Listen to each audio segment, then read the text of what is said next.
Welcome to this video. Action Plan for Existence. Food forests or agroforests play a central role and are characterized by carbon and biodiversity enriched deep soils. The 7 historic epidemics. Plague is re-emerging since early 1990s, and this piece of text is like a benchmark.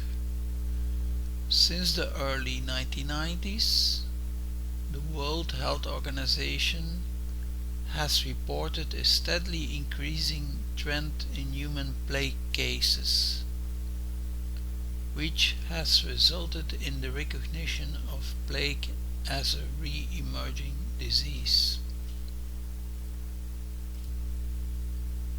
Observation: there most probably is an association between plague re-emerging and the emergence of Fungus oris. Back to plague. Epidemiological characteristics of an urban plague epidemic in Madagascar, 2017. An outbreak report. This is a figure.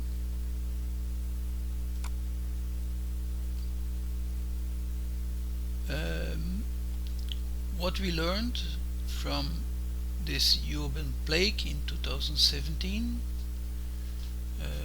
it's important to mention, perhaps because of the re-emerging plague, of course. In this latest epidemic, which was urban, and that makes it more interesting, because normally cases of plague are in very remote places where wild animals factors are present. So back to the urban epidemic in Madagascar in 2017.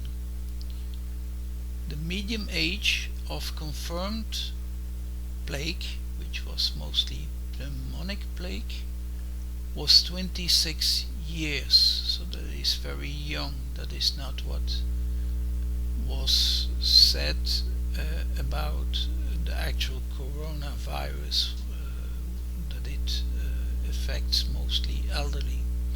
So 26 years median age of the plague victims in 2017. 8 of the 32 confirmed pneumonic plague cases reported use of antibiotics active on Yersinia pestis before the clinical examination. That is, of course, because they were kind of worried of potential examination, and so they live in a region where there every year are plague cases, because plague is endemic in Madagascar. So they know the importance, the gravity, the seriousness of plague, and before they go to their examination, they preventively took antibiotics. Well, here I consider this as an indication that the individuals that live in a country with endemic plague know rather well what they are dealing with, the pathogen they are dealing with. If plague goes on re-emerging, the whole world will know what it is dealing with. What I mean is that most people, even with only suspected contact, or possibly even without contact, will start a full antibiotic course before they go for examination. This could be very good from the standpoint of plague control, but this could be the worst case from the standpoint from antimicrobial resistance, and also the One Health approach strategy of World Health Organization, because that kind of behavior will hasten antimicrobial resistance. We go further about the study 2017 epidemic in Madagascar.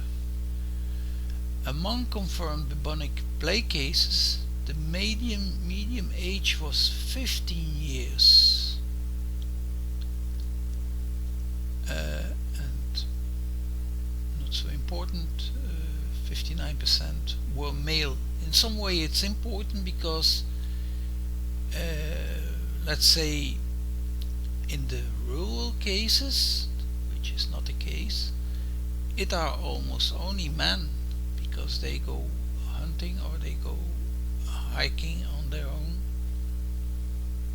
or they mostly are the farmers. So this calls attention that 40% are female, and the median age is 15 years. Then another thing that maybe will call your attention: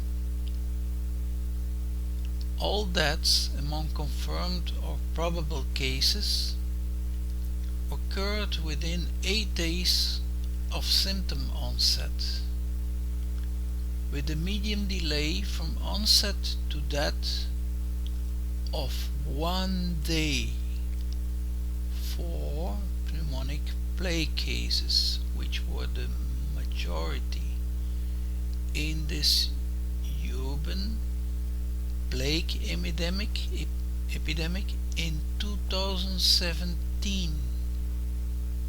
That is roughly 2 years before COVID, before coronavirus.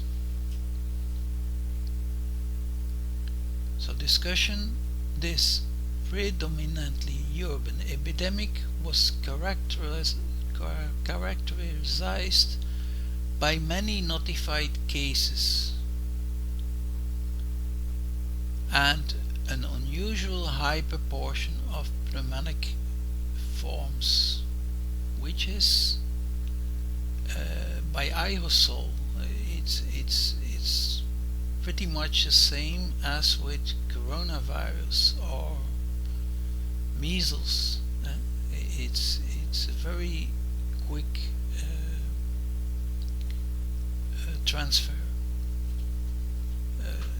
invisible transfer. It's not by meeting or touching or persons that have this bubonic stages marks. You don't see it. This study provides a unique opportunity to better understand the epidemiological characteristics of pneumonic plague in a densely populated urban setting. I will stop this video here. Thank you very much for watching. We will go on in another video. Thanks a lot for watching. Bye.